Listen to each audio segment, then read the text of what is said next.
Pause this recording till then, and we'll get started then. Good afternoon, good afternoon, good afternoon. I am Terry Roberts Leonard. I am the Equity and Inclusion Officer for Carmel Clay Schools. Thank you for joining us on this webinar, whether you are live or you're watching us pre-recorded. Thank you for taking time to learn with us. April is Sexual Assault Awareness Month. And so we are happy to have Prevail with us this evening to share some great information. Prevail are great community partners with us. They do some fabulous work in the community. And so we will go ahead and turn it over. Please utilize the chat feature to ask any questions. You can also utilize the Q&A feature to ask any questions as well throughout. And we will just pop in there, see what you have, and we will ask those questions. You do not have to wait till the end to ask questions. You can ask all along if you have any. Again, thank you very much.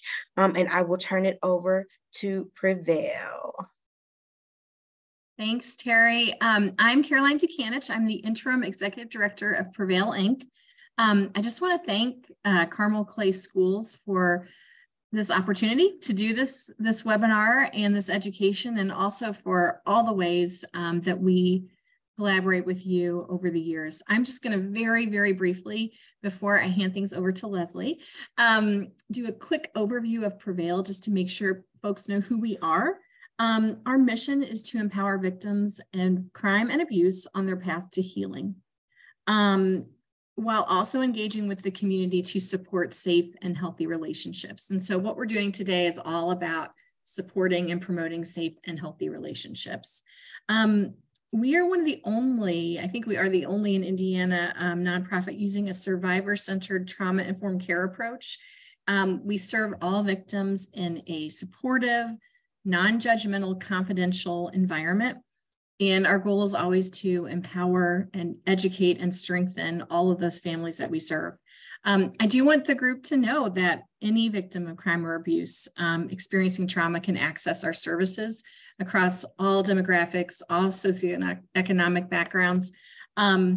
And they're available at any time at no cost. So one of the services we do provide is 24-hour crisis support. And a little bit later, when I'm not talking, I'll drop our crisis support number in the chat, as well as our website. Another reason for us to do these types of webinars is to make sure that people know we're here. Statistically speaking, there is most likely someone in your life who may need our services. And we are here for them. So we want you to know that we're available to you and to the community. We primarily serve victims of domestic violence and sexual assault, but we do serve victims of all violent crime, strangulation, assault, human trafficking, anyone who's had a traumatic experience. We provide services, and those services are anything from our 24-hour crisis line, where you can call 24 hours a day, 365 days a year, and you will talk to a live person, an advocate who's trained to work with you specifically with your individual situation. So we do that crisis line. We probably receive more than 3,000 calls a year. So we're here to help. We will answer that phone if you need us to. We will go out and be with you if you're involved with law enforcement, if you need us to meet you at the hospital. We're there to help provide emotional support and guidance. We also will help you if you're involved in the criminal justice system in any way. We'll walk alongside you. We're not attorneys, but we do know a lot about victims' rights, and we'll make sure you know your rights, you know what to expect, and that you have someone supporting you through that process. We provide walk-ins, so you can walk into our office and get help and put in a protective order or a do not contact order. We're there to help you navigate that process as well. And we also provide one-on-one work with the victim's advocate to work through the situation you're experiencing, to help you find safety, find a path to healing, figure out some coping skills, and work with you on your path. And we're here for a victim of crime, but also their families. So we will serve primary victims of crime, but also secondary. So we're here to help you support your loved one as well. And we also do groups. So we do have groups at a variety of age levels, children, youth, teens, and adults. So you can come together as a group and work through some situations under the guidance of an advocate, which is another great program that we provide. Last of all, we do primary prevention services. I think last year we reached, 5,800 plus students in Hamilton County schools with safe dates and healthy relationships training. Just makes so much sense for us to, we're responsive to the situations when they happen, but if we can do anything to help our youth and teens, teachers, school counselors, law enforcement to help prevent those situations, we're all in. And that's really what we're doing here today. I'm so pleased. I'm going to turn over to Leslie now. She has been a primary prevention specialist with Prevail for 12 plus years. I was thinking before this, I wish I'd gone back and tried to put together the numbers, but she has touched thousands of children over the years, children and youth, and started to lay the groundwork for them on what is a healthy relationship. What am I looking for in a healthy relationship? How can I notice if things aren't going the right direction, if things aren't healthy?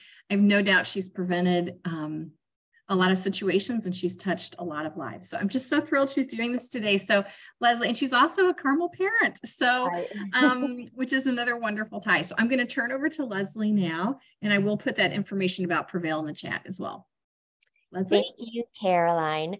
So yes, I've been doing this a long time, and it does seem I try and change it up and try to keep up with the times, but they're hard to keep up with.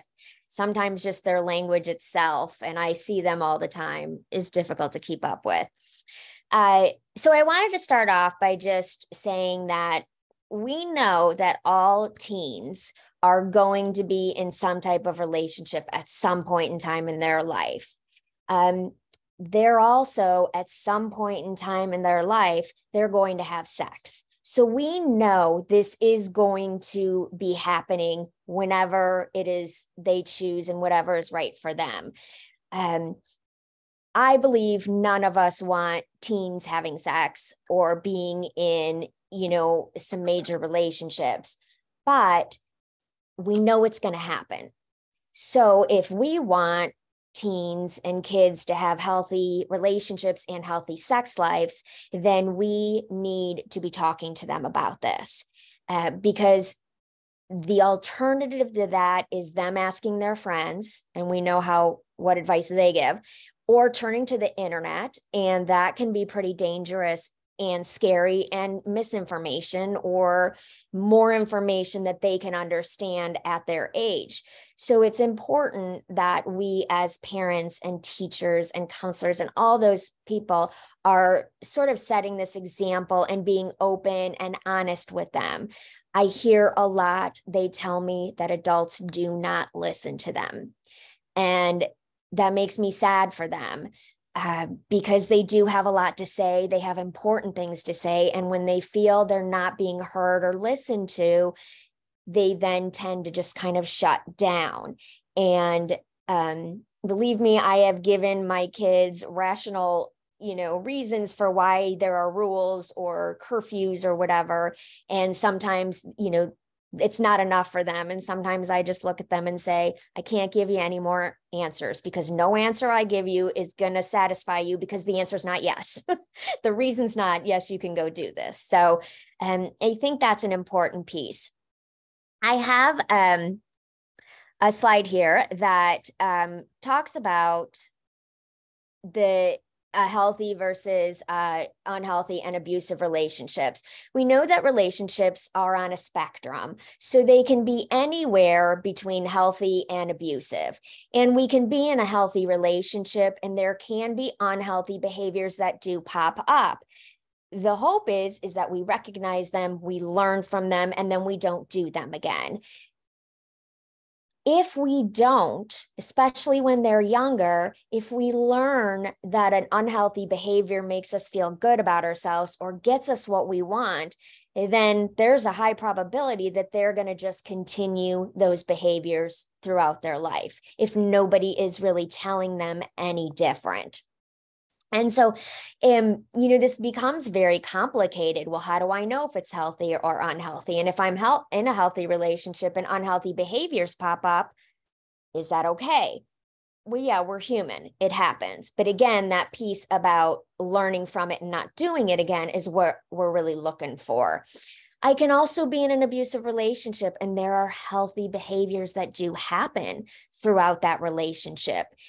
It keeps a victim in that relationship, because if I can hang on to the fact that there are going to be times where we laugh and get along and are in sync, that's what I want to hang on to. I'm going to forgive the bad stuff over and over again, because I'm going to focus on, we can be good again. We can do this again.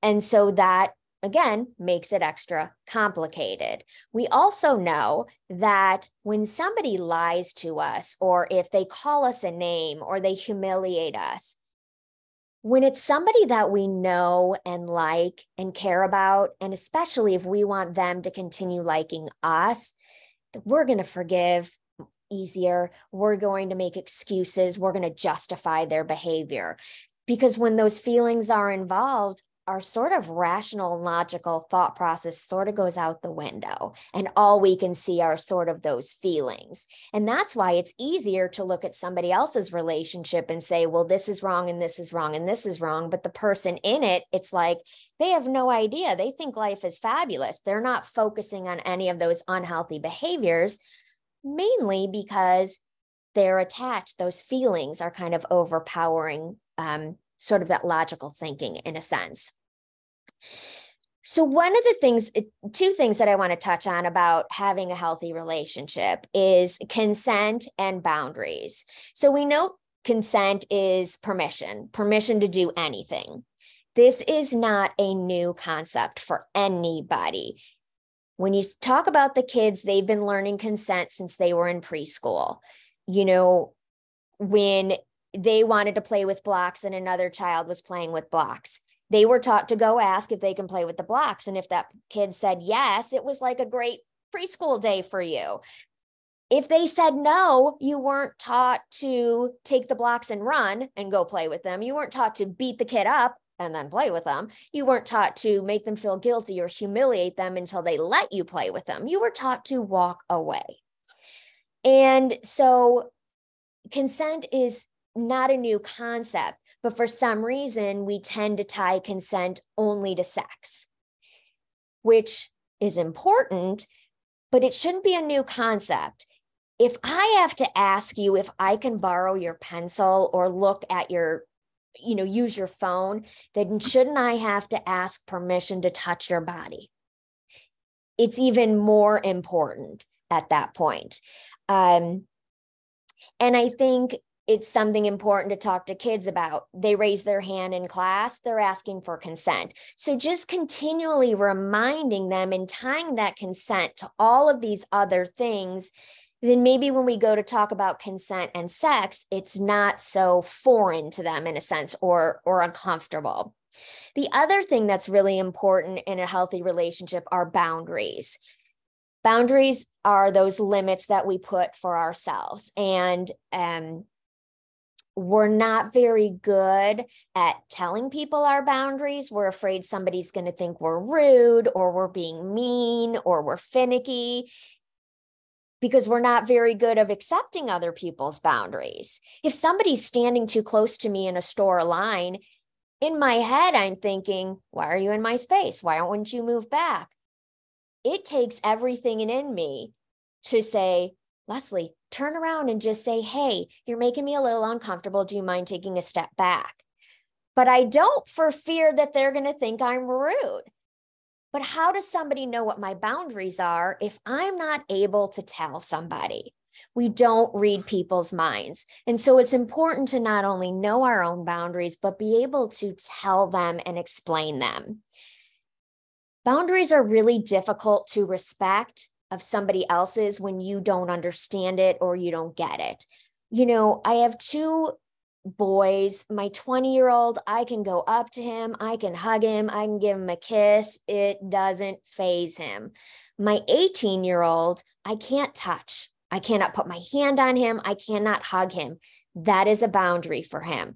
Now, I don't like that boundary. I think it's stupid. I don't get it because I think I made him. I should be able to hug him whenever I want. So I had to learn to respect it anyway. even though I don't like it, even though I don't get it, I still have to respect it. And it was a learning curve for me. And, but I got to grow and learn that I need to respect somebody else's boundary, even my own child's. Because if I don't respect that, how do I expect them to know that other people have to respect their boundaries also?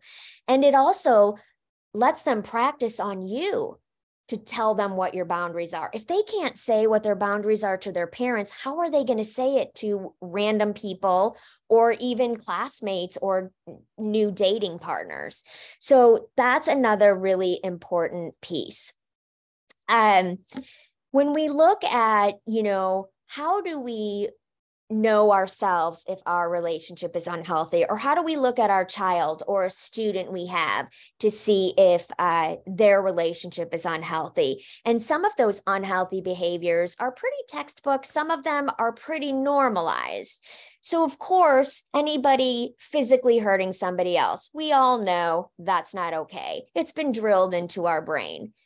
The problem here is that if you wait for that to happen, you are already in that relationship really deep. Because as an abuser, I've got to get you to stay. So I'm going to do everything in my power to kind of, in a sense, trap you in this relationship. So by the time I put my hands on you, you can't leave. You're too afraid to leave, or whatever those reasons are. How am I going to do that? Well, I'm going to use all those emotional, controlling, and manipulative behaviors to get you sort of into this relationship.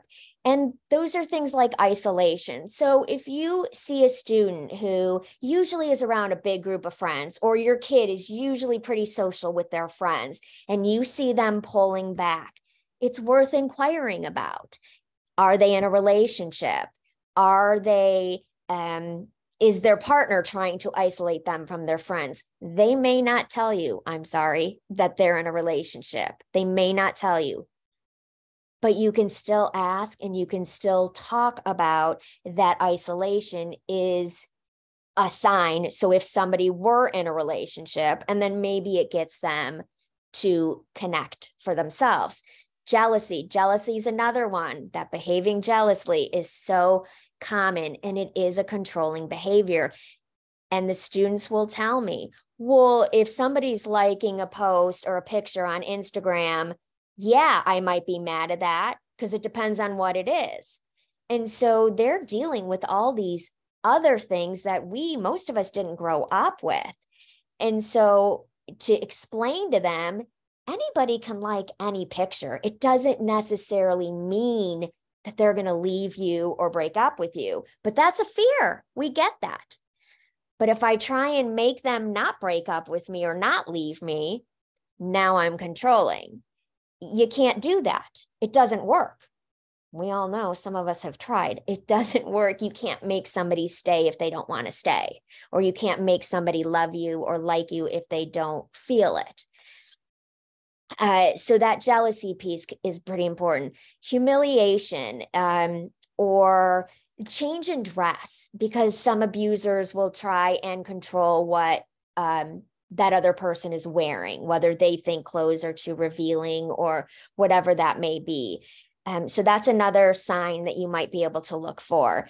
Any personality change. And I think that goes with when you're worried about drug addiction and all of those things, and then throw in hormones, because your kid's personality is going to change with hormones. So it's even complicated for us to try and figure this out. Also, their phone. If they are so anxious or so attached to their phone that if they can't wait 30 seconds or a minute to text somebody back, that is a perfect time to have that conversation of, hey, you don't have to get back to somebody within 30 seconds. Just because they can reach you doesn't mean you have to respond. And again, we all know Snapchat, that's the point of it. You respond right back, and it's going back and forth, back and forth. I don't know where it ends. I don't know how they do anything but snap each other back. But there is a whole, idea of, well, if they don't text me back, that means something. Or if my partner wants me to text them back and I don't, then I'm going to get in trouble. And so if you see that anxiety or that nervousness of not being able to get to their phone to do that, that can be a sign of something might be going on there. My biggest thing that I can tell you is trust your gut and those instincts. I tell the students to do the same. Every time I think something's off with my 18-year-old, I catch him doing something he's not supposed to be doing. I've learned to trust my instincts. Now, there's been a couple times where I thought, that didn't make sense and I didn't catch him. I'm pretty sure he probably did something he wasn't supposed to do. I just didn't catch him. But I found that our gut instincts are really telling us about our situation and our environment. And if I can trust those, and I can listen to them and act upon them, then maybe, just maybe, I can start being true to what I need and what I want, and, make sure that, my relationship is healthy. Maybe if I know for sure, I feel that them humiliating me is not okay, then maybe I start to have that strength of, wait a minute, it's not okay. I deserve better. Maybe this isn't a healthy relationship for me.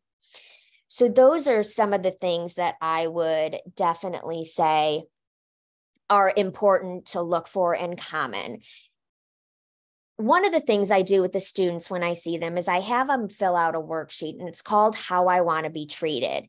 And they pick out 7 ways on how they want to be treated when they're in a relationship, whenever that is. And also I have them pick out 5 ways on how they want to be how they want to treat their partner when they're dating them. What do they need in order to feel safe and worthy and valued? And so they usually pick things like, I want to be supportive. I want to be encouraged. I want to be respected. I want to be loved. I want to be romanced, maybe. And I ask them to keep these worksheets. And I ask them to use them and read them periodically and check in with themselves, because we can't rely on common sense. It doesn't have to do with how smart you are. These are difficult to pick out. But if something's happening, or if I'm in a relationship and I periodically remind myself how I want to be treated, and I read that and find out I'm not being treated that way, then I have a better chance of, kind of saying, okay, wait a minute. I have some decisions to make. At least I can start to clue in as early as possible that relationship is becoming unhealthy, because the longer it goes, the more unhealthy it's going to become. Most likely it's going to move into that abusive phase. And at that point, it's really difficult. And sometimes it's just not safe to leave. And we don't want anybody in that position.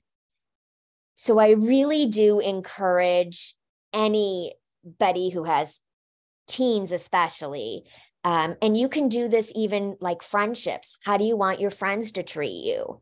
Because we all know they all get friends that don't treat them very nicely, but yet they'll forgive them. And they think if their partner is rude to them, they're going to cut them off. No, that's not the way that it's going to work. You won't cut a friend off because they treat you horribly. You think you're going to cut, that partner off? It makes it, a lot more difficult. So checking in on their relationship is really an important piece to make sure that your relationship is healthy. It's just like you take them to the dentist every 6 months to make sure that their teeth are healthy. We go to the doctor every year to make sure our bodies are healthy. I mean, we even get our hair cut periodically to make sure our hair is healthy. We need to check in to make sure our relationship is healthy. And I think that could possibly, be a way that they can keep in tune to see if anything's changing within their relationship. Is there any questions that we want to talk about at this point? No? Okay. Then we'll kind of move into sexual assault. So I put together a slide just because I think it is important for people to know the statistics on it and how much this is happening, even though you may not feel like it's happening this much. the statistics tell us much differently. I mean, we're talking every 6 to 8 seconds in America, somebody is sexually assaulted, and every 9 minutes, that victim is a child. I mean, that's pretty bad. You know, we've got 8 out of 10 sexual assaults are committed by somebody the person knows. So as adults, we tell these kids to be aware of strangers. It's most likely not going to be a stranger that's going to do this to them. It's going to be the people that they know and trust. And that's where I really tell them, you trust your feelings and instincts, even if they're related to you. If something feels off, then it's worth listening to. And for us to tell our children to always listen to adults, always do what adults tell you to say, is doing them a disservice, because there are adults out there that will and want to hurt our children.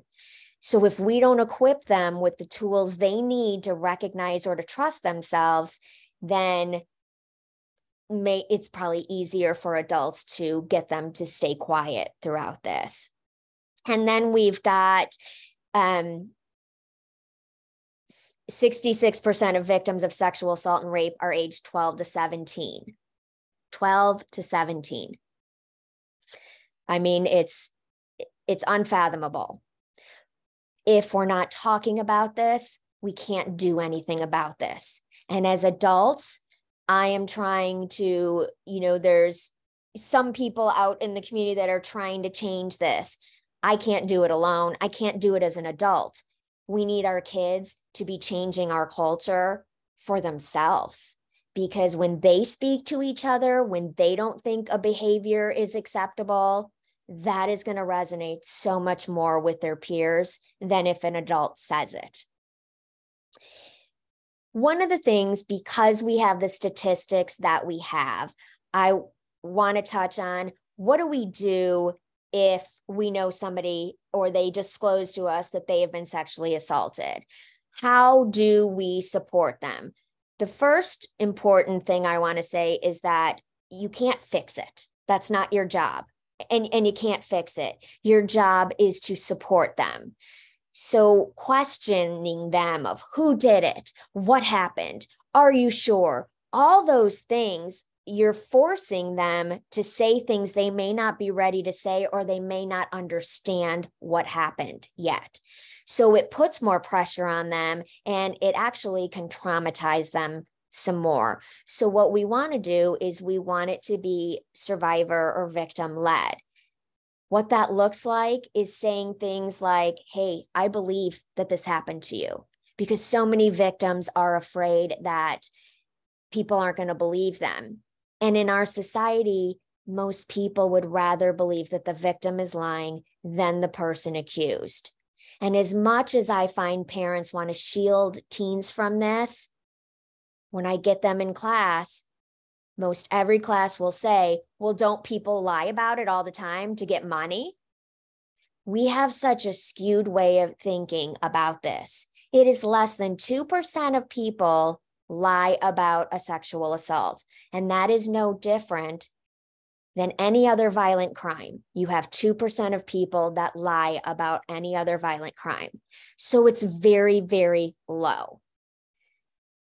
And that's something that's difficult to get across to, especially young people, because they don't understand the justice system. It's not the victims necessarily, they're not in charge of whether the prosecutor brings charges or not. I can call every day and say, press charges, press charges, press charges. If they don't think they have enough evidence, they're not going to court. That doesn't mean that person didn't do it. It just means they didn't have enough evidence beyond a reasonable doubt. And we can't think, I'm not saying that we should walk around saying treat people like they're guilty, but I want us to understand that part of it, that even though somebody may not get in trouble for it, we still need to believe survivors and support them. It shouldn't take 50 people to come forward for somebody to get in trouble for this. It's just, it's not fair. It's not okay.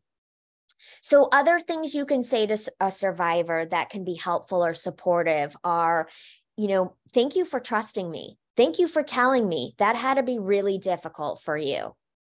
Or you could say, this is not your fault. There is nothing that you did that caused this to happen to you. That person made a choice, and that's on them. You hold no responsibility on that. You can say, I'm sorry that happened to you. I'm really sorry that that happened to you. It shouldn't have. Ask how you can help. What do you need? What can I do to help you feel safe right now? What can I do to help you? Where do you need to be right now? Do you want to call somebody? I can call them for you. Do you want to go to the hospital? I can go with you. Or I know there's that lady, remember she said in class that they'll come to the hospital. Would you like to do that? I can call my parents and they can come and pick us up. So ask them, what do they need? What do they want to do? And that is the best way that you can support a victim or survivor of sexual assault. The reason behind this, the reason why we want them to tell us is, I'm not them. I didn't go through what they went through. I don't know what they need. And I don't know what victim 1 needs versus victim 2. They went through a similar thing, but they still may need different things. And when they were sexually assaulted, all of their power, all of their control was taken away. They had no choices. So when we are trying to support them, the last thing we want to do is take away any choices for them and any power or control. That is super important for them. We want them to feel that control again, because when you don't feel control over something stupid, I'm kind of a control person and I like to have things organized and control. And when I don't, it's chaotic in my brain. I don't like it. Imagine being sexually assaulted and nothing's making sense and you have no control over anything. If I can have control over when I eat, who gets to talk to me, what I get to talk about, then that helps me regain some of that control and helps me feel a little bit more grounded maybe, or even safe. I know the best intentions are there for most people when we want to support a survivor, but we have to remember it may not be what they need. We may feel like, oh, well, bringing them food will help. Or if I continually ask them if they're okay, that may send somebody over the edge. I'm not okay. I was sexually assaulted, or do you want to talk about it? Can we bring it up? Can we not bring it up? So it's all about how they feel about it. And it is tough as a parent when they don't want to talk about it. It is really, really tough, because I know you want to help and I know you want to get them support. If they're not willing to talk about it, that's okay. Hopefully you have discussions with them about, maybe in a week we come back and think if you want to talk to somebody about this. And maybe in a week you check back with them and maybe they're not ready. Okay, let's try. Maybe we'll check in next week to see if that's a place you want to go. So doing it on their time. Eventually, you have to deal with it. You have to learn how to live with the fact that this happened to you, because it changes you. And people don't forget about this. They don't just get over it. It's a process that they have to learn to kind of move through. We have adults that come to us and are talking about a sexual assault that happened when they were a kid or a teen or a young adult. And it's the first time they're saying these words that it's happened to them. They probably their whole life tried to pretend it didn't happen, but it does come out in other ways. And usually they're very unhealthy ways, whether that's using drugs or alcohol or being very promiscuous and sleeping or having sex with lots of different people, or, shutting down and isolating themselves. There are so many other ways that this trauma will sort of leak out if we don't deal with it. And that's really kind of probably the biggest things I want for you to know at this point.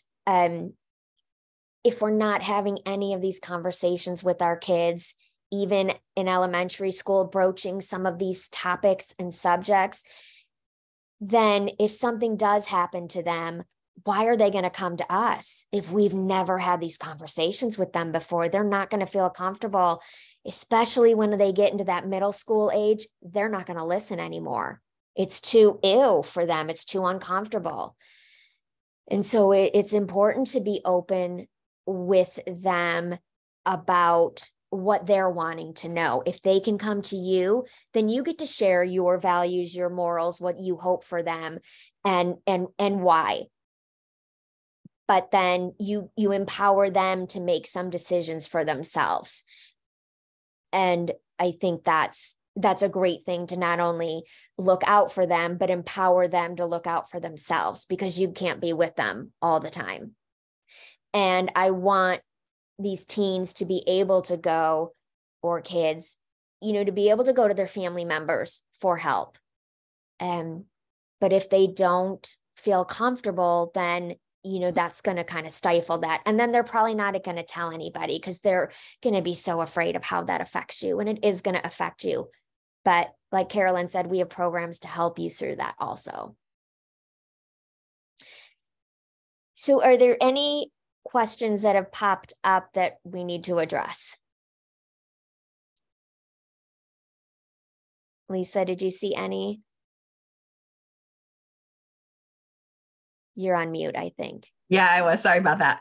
I don't see any questions in the chat, but I'm glad you brought up talking about elementaries starting this kind of process. I mean, I don't talk about it in the sense that you're talking about it, but that consent piece. And I think for our young girls in particular, I think we're trending away from it, but we've been trained so long, politeness over safety. So you don't always, and like, you need to be their friend, but if that friend is unkind, you need to be empowered to walk away. And, teaching fourth grade, we get like a little bit of drama. And that is one thing I talk to all my students about, but especially the girls, because they need to hear it, especially like that's the issue. And just tell them that, if someone is unkind over and over, they are not your friend. And so just empowering people to walk away, even as 9-year-olds, to someone who's not treating them kindly. Right, Lisa, because I think we focus on you be kind to everybody, you respect everybody. Well, what about the fact that other people have to respect you too? And if they don't, you don't have to have them in your life anymore. I don't care that they're 9 years old. Right. They should have the choice to not have to be around certain people. Even if you take that for family members, if they're uncomfortable around a family member, then they shouldn't have to be with that family member, or they shouldn't have to hug or kiss them. Right. They should have say over what happens to their body. And because if we force them to do those kinds of things, then when some random that we don't like wants to hug us, we're programmed to just say yes. And like, take it. And we need to be able to say, that makes me uncomfortable, I'll shake your hand instead. Right. And that's okay. Right. Yeah. Yeah. And watching TV with the kids, I know there's a lot. I mean, I remember not even be able to put just about anything on the TV without something coming up. And what I chose to do, as much as I could, or if the kids were passing through, even if they were watching with me, I would use that as a teachable moment. Like, hey, it's not okay to use sex as a tool because you're mad at somebody. That's not what marriage is like. Or it's not okay to, make fun of somebody and then just say you're joking when it really did hurt their feelings, So using these everyday things that they're seeing and watching, little bits at a time, can really, really help. Right. Yeah. Just even like you mentioned with teasing is something that happens a lot. And, I tell kids, if someone tells you to stop teasing them, you need to stop, because the building, just building that boundary of when you're being told no, to stop, I'm not okay, to stop. And I think that, for a long time, and the boys will be boys, which should be eliminated from the English vocabulary. Yeah, but those things are kind of steeped in our culture, and it is so important to start modeling these little things when they're young that have nothing to do with sex or relationships that way, but build that idea of consent and respect and boundaries. Yeah. And I think as adults, a lot of adults weren't raised in an open conversation way. And so it's uncomfortable for adults. But when we talk about sexual assault and I define rape, I define rape as sexual intercourse, forced sexual intercourse, or forced sexual conduct. They don't know what those words mean. So when I say sexual intercourse is penis and vagina, sexual conduct is anything that goes into the mouth, the anus, or the vagina, if they haven't had reproduction yet, they are, I mean, the snickering and the, oh my God, and I can't believe you said that. And I'm like, well, what do you call it? Mm-hmm. If we can't say these names, then if something happens to them, how are they going to tell anybody what happened? Because it's going to be, you're going to have to say all these words. And if I've never said them to my parents and I have never talked or referenced it, then why would I tell them? That's not going to be a comfortable or a safe space for me. And so it's important to know what the parts of the body are and call them what they're called, because it also takes away shame. You know, if I have to call my body part a special cutesy name, then it's, oh gosh, ooh, you know, I don't want it sensationalized, or I don't, you don't want to shame about it. Absolutely. Yeah. Yeah. So it's important. And the kids have, the 8th graders, at least that I have been teaching for all these years, a lot of them have a lot of ideas and opinions about this. And I think it's important, I know a lot of parents are like, well, I don't want somebody else teaching my kid this. Well, then we need parents to talk to their kids about this, because they're really not. And if I ask them, how many of you would go home and say, hey, we talked about sexual assault today? And I get maybe 1 to 2 students a class that would say, yes, I would. The rest of them are like, oh, heck no. No, I'd never say those words. And that's sad. And that's sad, because we cannot enlist them to help themselves if we're not going to talk to them about it. Because we're also asking people to stand up, bystander actions. What can you do? What can you say? If you're walking down the hallway and somebody's grabbing somebody else's butt and everybody's laughing, you say something. Because if you say, hey, that's not okay, then maybe that person thinks for a minute.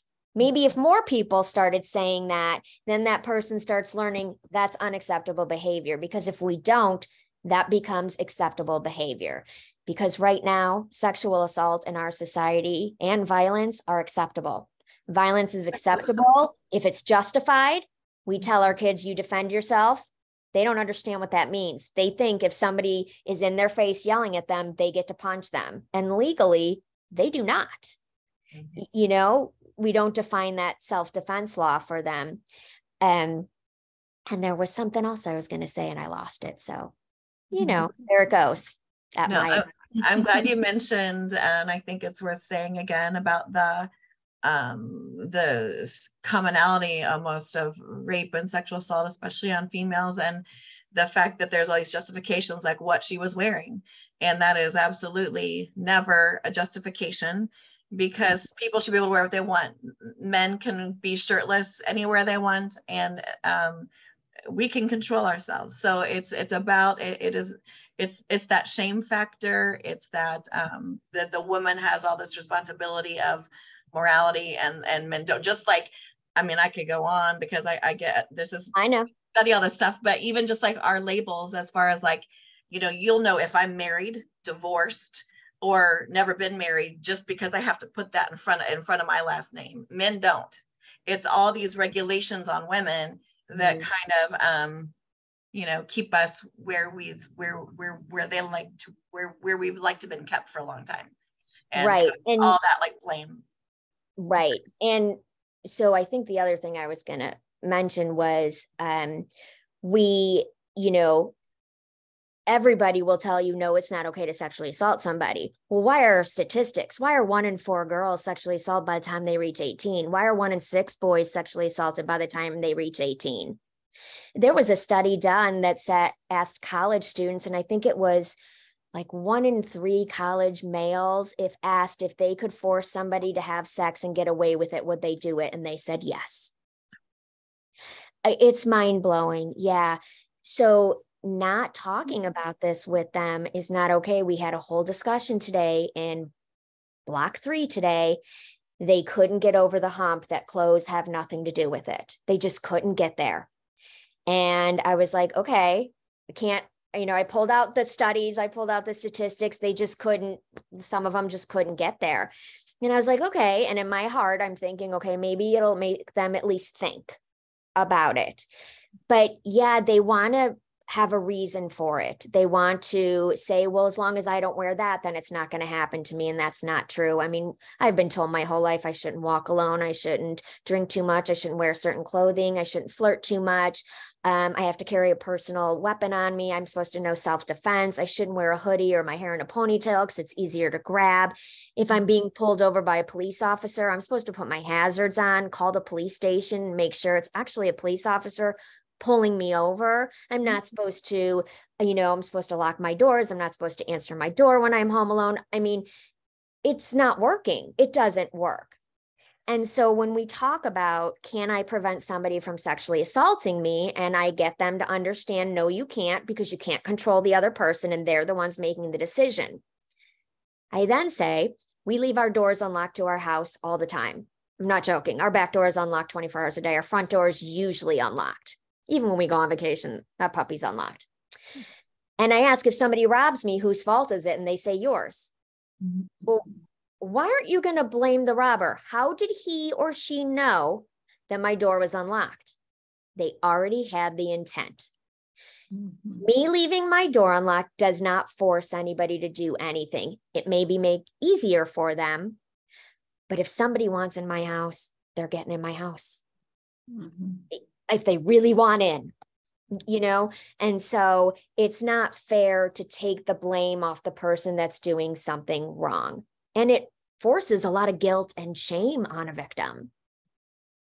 Absolutely. And a lot of people don't understand that until it happens to somebody they know. Mm-hmm. And then they're like, well, you can't say it's because they wore that. Well, 5 days ago you were. So let's talk this through.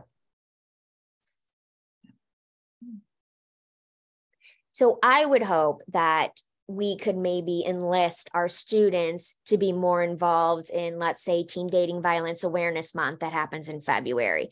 Instead of handing out Valentine's suckers, maybe we do something tied to dating violence. So they're at least starting to be aware of this. Same thing with Sexual Assault Month in April or Domestic Violence Month in October. We enlist our kids to help us with breast cancer awareness. It's phenomenal. But how many of our kids are going to get breast cancer? Probably none. But here, your statistics are 1 in 4 and 1 in 6. It's not fair to not talk to them about this when they're having to deal with it. Mm-hmm. And if you need help doing that, we're here. We're available. I'll even tell your, students, call me. Email me. I'll go to bat for you. If you tell me, you told your parents that lady said, if I'm uncomfortable, I don't have to do it. I'm like, if you say you're uncomfortable doing your homework, I'm not having your back there. But if you tell me you have to hug all your relatives and that makes you uncomfortable, yeah, I got your back. Yeah. Let's figure that out. Yeah. And one compliment I'll give to Carmel Clay Schools is and I can only speak to elementary because that's where I am, but we do have body autonomy. People come in and make them say the proper words, even though it's uncomfortable, and talk about like, what are your private, like just to try to prevent this. And hopefully they do know that they could come to us, but it's still, and I think that a lot of the kids do, they could come to us, but it's still, that shame around just the word sex in general. I couldn't get my students to say it today. I made them all say sex, and I go, okay, let's try again. 1, 2, 3. I couldn't get them to say it. I'm like, it's not a bad word. Right. We can talk about this. Right. Yeah. Normalize the conversation. Yeah. Nobody wants you doing it at this age, but you're going to at some point. So I want it to be healthy. Right. I want you to know what that is.